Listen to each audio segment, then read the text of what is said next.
Hey everyone, welcome back. I'm Catherine Loyola, and we are at the beginning of the back to school season.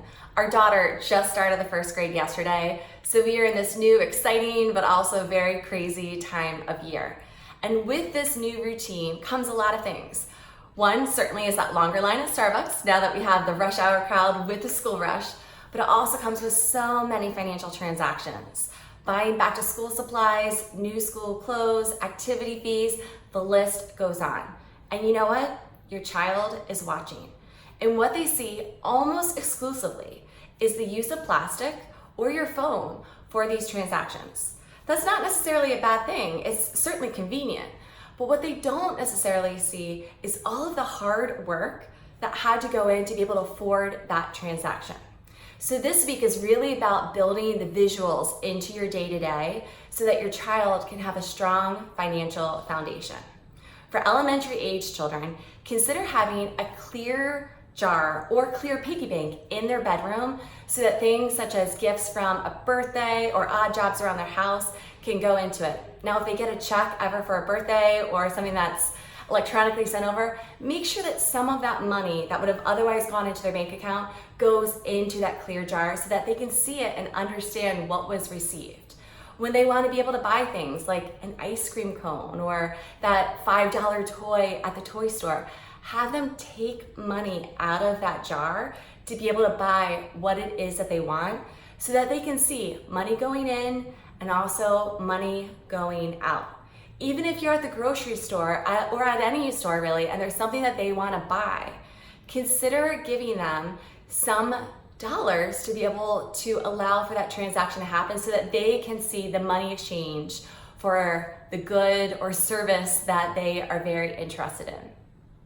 For middle school kids, this is a really important time to be talking about money regularly, especially because they are extremely comfortable with using technology. And they are likely already buying things like games through an app, clothes from their favorite store, or even their favorite drink. And you know what? Those transactions can add up really quickly. So something that you perhaps could consider doing is giving them, very much like an allowance, money for the amount of dollars that you are willing for them to spend in any of these categories. Let's just say for a moment that it's $50 that you give to them. Every time that they make a purchase, whether it be for food or clothes or their app or game, that they have to give you money back from that amount of money. And the beautiful thing here is that it creates, yes, the checks and balances. It does mean that you have to be looking or monitoring their expenses, but it also has a limit. And if you want to cut off their access, you can, but they can also again see that money is coming in and money is going out, and that there is a conversation when things are not necessarily going perfectly well.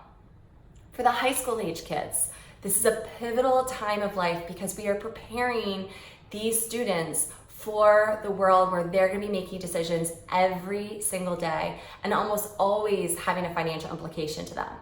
So put them in a position where they can really take some ownership and be empowered with their decision making.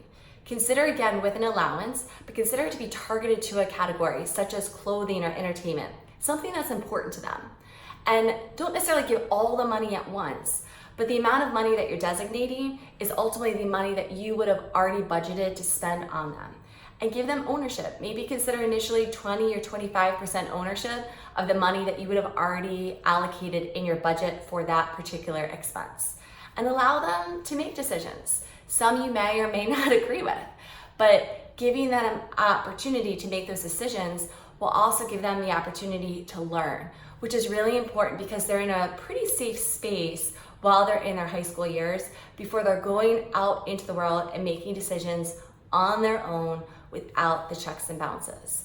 We have a ton more ideas for students of all ages. Let us know what you want to hear. Share with us what's working. We'll see you next week with another planning tip for back to school. Have a great weekend.